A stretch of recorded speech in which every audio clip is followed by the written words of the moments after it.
We use sentences all day, every day. But have you ever really stopped to think about how they're, well, built?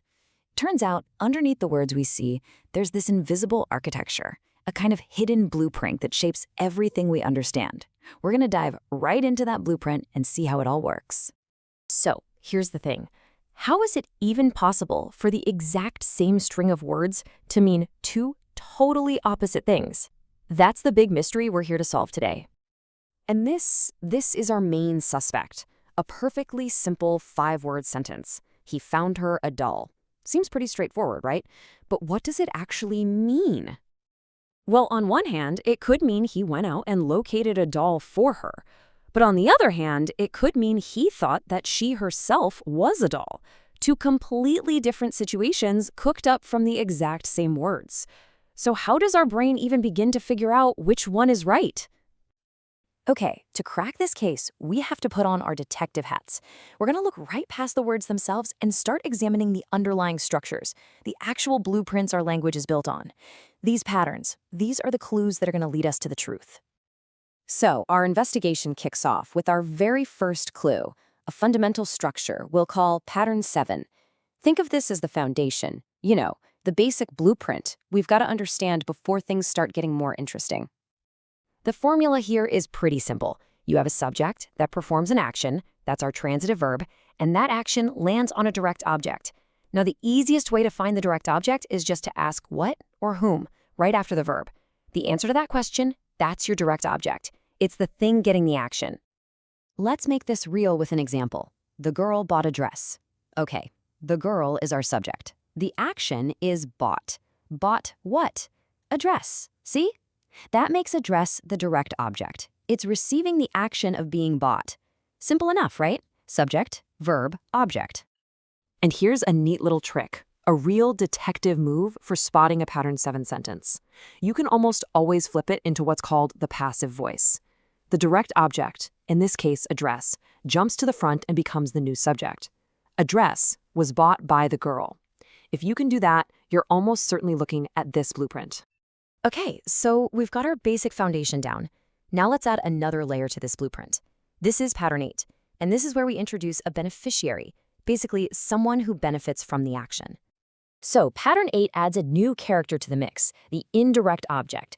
Our formula now looks like this: subject, verb, indirect object, and then the direct object.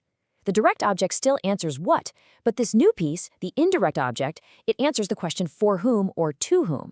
It tells us who the action is really for. Check out this sentence. The mother bought the girl a dress. The mother is our subject. Bought is the verb. Bought what? A dress. Yep, that's our direct object. But who was it for? The girl. She's the indirect object, the one who gets to enjoy the new dress.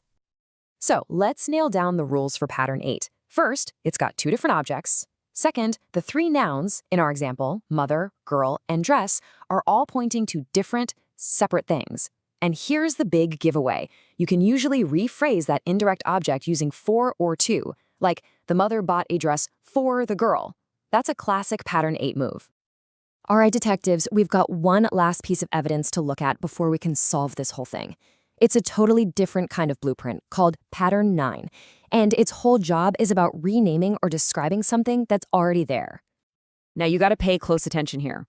The formula looks similar, subject, verb, direct object, but that last piece is an object complement. And this is the absolute key. The direct object and the object complement are talking about the exact same thing. It's like putting an equal sign between them. They're 2 labels for one single entity. Take a look at this. The students chose Peter Leader. Peter is the direct object. What did they choose him to be? Leader. See? Peter and leader aren't 2 different things. They are the same person. The word leader is the object complement. It completes our understanding of who Peter is now. Peter is the leader. So let's lock this in. The main rule for Pattern 9, the object complement and the direct object are one and the same. The complement is just renaming or describing that object. And just like Pattern 8, there's only a special little club of verbs that can do this, like elect, consider, and, notice this one, find. Okay, everyone, the moment of truth. We've gathered all our evidence. We have our blueprints for patterns 7, 8, and 9. It's time to go back to our mystery sentence and finally figure out what's going on. Here we are again. He found her a doll. But this time, we're not just looking at the words on the surface. We're scanning for those hidden blueprints underneath. So, which pattern is it? And here it is, the aha moment. The reason our sentence is so tricky is because it can be built on two different blueprints at the same time. If our brain reads it as pattern 8, then her is the indirect object, the person who benefits. And the meaning is clear. He found a doll for her. But if our brain reads it as pattern 9, then her is the direct object, and a doll is just a description, an object complement, that renames her. The meaning completely flips. He considered her to be a doll. So the huge takeaway here is this. Sentence structure isn't just some boring grammar rule. The structure is the meaning. That underlying blueprint is what forces the words into a relationship, and that relationship creates a specific reality. It's an invisible force that literally builds meaning.